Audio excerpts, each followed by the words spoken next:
Bonjour à tous et bienvenue sur La Retraite à 40 ans, le podcast pour prendre sa vie en main. Chaque dimanche, retrouvez une personne comme vous qui échange sans fil sur ses origines, ses ambitions, ses aspirations, sa relation à l'argent. Je m'appelle Victor Laura, je suis l'expert français du frugalisme et du mouvement FIRE, Financial Independence and Retire Early, indépendance financière et retraite précoce.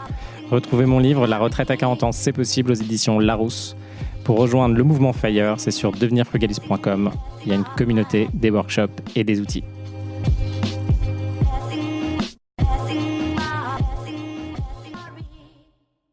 Bonjour à tous et bienvenue dans un nouvel épisode de La Retraite à 40 ans. Aujourd'hui, on revient sur comment tu peux scale en immobilier et avancer. Donc que ton objectif soit 5 000 € par mois, 10 000 € par mois, 1, 2, 3, 4, 5 millions.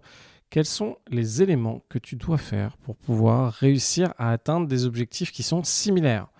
Premier élément à faire, et moi ce que je te conseille très fortement, c'est de cibler une seule classe d'actifs. C'est-à-dire de te concentrer soit sur des immeubles, soit sur des colocs, soit sur du Airbnb. En immobilier, tu peux faire beaucoup de choses. Tu peux à la fois faire des immeubles, donc acheter tout un immeuble avec 5 appartements et le mettre en location.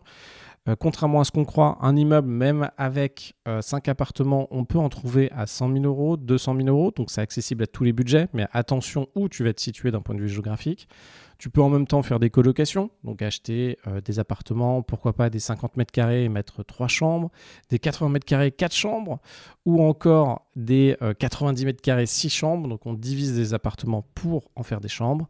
Ou tu peux, pourquoi pas, aller sur les promesses alléchantes du Airbnb de la courte durée, donc du LCD, donc Airbnb Booking, où tu peux prendre un appartement, une villa, ou encore même des maisons atypiques pour pouvoir louer sur Airbnb. Alors, ce qu'on fait assez souvent quand on commence l'immobilier, c'est qu'on va commencer pourquoi pas par un studio, pourquoi pas par un immeuble, ou encore de la colocation.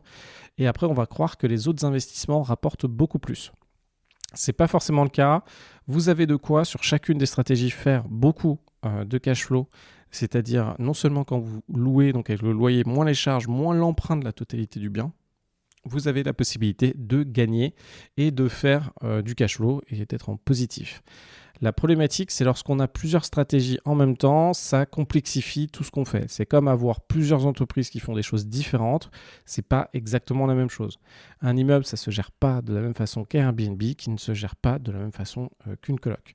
Donc moi, ce que je vous conseille, c'est de cibler une seule classe d'actifs et de devenir le meilleur. C'est-à-dire votre premier immeuble ne sera pas forcément le meilleur investissement que vous allez faire. Pourquoi ? Parce qu'il y a des choses que vous ne faites pas, il y a des efforts que vous n'allez peut-être pas faire sur le premier immeuble. Peut-être que vous allez essayer de rester dans un endroit qui n'est pas forcément rentable parce que vous ne voyez pas les choses, etc. Donc en tout cas, ciblez une seule classe d'actifs et allez-y. Deuxième élément, c'est avoir une stratégie bancaire précise de 0 à 50 invest. Donc quand vous commencez, l'essentiel, c'est de se dire « Ok, comment je fais pour multiplier les investissements et avancer au fur et à mesure et avoir un plan précis de se dire « Ok, je vais emprunter tant avec telle banque, puis tant avec telle banque » pour pouvoir avancer progressivement dans vos investissements. Ça s'apprend aussi avec le temps. Il y a différentes façons de chercher de la dette.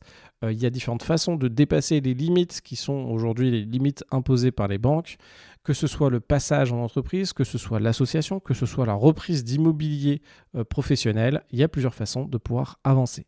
Troisièmement, c'est trouver 3 banques qui croient au projet et financent. Alors, on a tous une banque partenaire qui va nous soutenir dans le temps pour nos différents investissements immobiliers. C'est très important d'en trouver 3 différentes. Pourquoi ? Parce que le financement dépend de conjoncture. C'est-à-dire qu'il y a des moments, votre banque qui vous soutient assez souvent sur vos projets ne va pas pouvoir vous financer parce que les conseillers sont sous l'eau en termes de financement, parce qu'ils ont octroyé beaucoup de crédits pour l'année, donc c'est fini.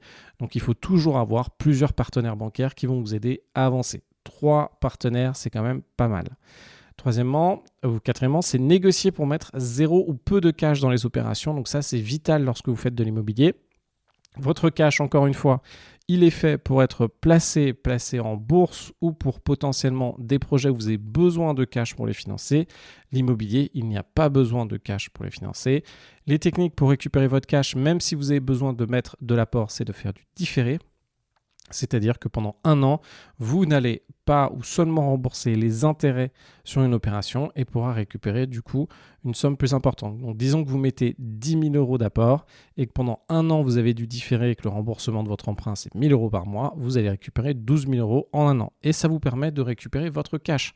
Sans ce cash, ça va être compliqué de continuer à avancer et surtout, on se le rappelle, pour qu'une opération immobilière, on a cherché des rendements intéressants par rapport au temps que ça prend, eh bien, il va falloir qu'on mette très peu de cash. Élément suivant, maximiser son endettement personnel. Effectivement, l'endettement que vous avez d'un point de vue personnel, c'est une véritable opportunité pour pouvoir faire de l'investissement et gagner de l'argent. Gardez vraiment ça en tête, que lorsque vous avez un salaire à un moment donné, vous avez la capacité soit pour une résidence principale d'emprunter potentiellement 200 000 euros. Si vous le faites en investissement locatif classique, vous pouvez sûrement emprunter 400 000 euros, c'est-à-dire le double, parce que vos investissements vont générer des loyers et vous allez pouvoir emprunter plus. Et en plus de ça, si vous passez en entreprise, là, vous êtes grandement pas limité, ça dépend de votre apport et en fonction de votre revenu, vous pouvez monter à 1, 2, 3 millions d'euros de chiffre d'affaires, d'encours, donc de dette. Et après, si vous êtes bien structuré, vous pouvez dépasser les 3 millions d'euros de dette. Cet endettement personnel, dans un premier temps, c'est à voir comme une case à utiliser. Aujourd'hui, on se rend compte que, vu le contexte actuel, on est obligé d'utiliser tout ce qu'on peut finalement pour réussir à avoir un patrimoine conséquent pour pouvoir se libérer, avoir une vie agréable et avoir une retraite intéressante. Les systèmes de la dette, donc une fois que vous avez compris comment ça marche, il s'agit de bien l'optimiser. Vous avez un véritable potentiel. C'est-à-dire que sur, par exemple, 250 000 euros d'investissement, si vous le faites avec de la dette, vous allez avoir 250 000 euros au bout de 20 ans ou 25 ans en fonction de comment vous avez négocié sur le temps votre investissement, donc 250 000 euros en plus. Et en plus de ça, si vous faites des investissements avec cash flow, vous pouvez sur 250 000 avoir 1 000 euros de cash flow en plus par mois. Donc 1 000 euros par mois plus 250 000 de patrimoine dans 20-25 ans. Maximiser son endettement d'entreprise. Donc là, j'ai un petit peu overlap sur le point d'avant. En entreprise, c'est effectivement avec l'aide de SCI à l'IS principalement, ou ça peut être avec l'aide de vos entreprises directement pour ceux qui ont la chance d'avoir des boîtes. Pour donner un petit exemple de ceux qui ont la chance d'avoir des boîtes, si aujourd'hui vous avez une entreprise où vous avez des freelances qui travaillent pour vous, que ce soit dans la tech, dans le marketing, que votre entreprise tourne bien, vous pouvez utiliser votre entreprise pour acheter des bureaux et des locaux. Et vous pouvez très bien, et moi c'est ce que j'ai fait, utiliser ces locaux en sous-louer une partie à d'autres personnes. Et comme ça, si vous vous débrouillez plutôt pas mal, soit votre actif fonctionne directement et ça vous permet, vous, de rembourser et en plus de vous enrichir dessus, et ça vous permet d'utiliser l'endettement de votre entreprise qui n'est pas votre endettement personnel. Enfin, construire une équipe travaux fiable. Alors ça vient avec le temps. Il y a plein de moments où on est obligé de retester des nouvelles personnes pour faire des travaux. Chacun a ses qualités et ses défauts. L'enjeu, c'est de pouvoir avancer et d'avoir une équipe sur laquelle vous pouvez vous reposer. Même si elle n'est pas parfaite sur l'ensemble, vous savez qu'il y a un peu de décalage dans le temps ou il y a un peu de décalage dans le prix, mais en tout cas, vous êtes en maîtrise sur votre équipe travaux et en maîtrise sur la qualité finie. Et ça, c'est primordial parce que lorsque vous êtes dans une nouvelle région, même moi, ça m'est arrivé, j'ai délégué les travaux à une entreprise qui finalement a fait faillite. Et du coup, j'ai une perte sur ces travaux-là. Donc ça arrive. Il y a aussi des équipes travaux en fonction de comment vous vous positionnez qui vont essayer de vous avoir sur des trucs à droite à gauche. Donc à vous de trouver les bonnes équipes travaux. Avoir un réseau de 5 investisseurs. Donc ça, c'est primordial de s'entourer pour garder le moral et garder l'inspiration. Lorsqu'on fait des projets, que ce soit d'ailleurs en business ou que ce soit en immobilier, il y a pas mal de moments où on est confronté, on est un peu seul, on ne se rend pas compte si on fait les bonnes erreurs, si on fait les bonnes décisions, les mauvaises. Et là, ce qui est important, c'est d'échanger avec des investisseurs, des personnes qui font la même chose, qui vont nous partager leur énergie et leurs solutions. Effectivement, il y a pas mal de sujets, on se lance dans des projets différents où on peut se retrouver bloqué sur certaines choses et les autres personnes autour de nous qui font des invests vont, par leur expérience, leur apprentissage, nous permettre de sortir de ces situations qui peuvent être compliquées. Donc en tout cas, voilà si vous voulez vous lancer dans l'IMO de façon intensive, ce que moi je ferai et les points d'attention sur lesquels j'avancerai. Essayez de bien écouter, noter ce que je peux vous donner sur ces différents points pour faire votre stratégie et bien avancer, ne pas perdre du temps comme moi, ce que j'ai pu perdre pendant ces 15-20 ans précédents et pouvoir avancer. Je vous dis à très vite.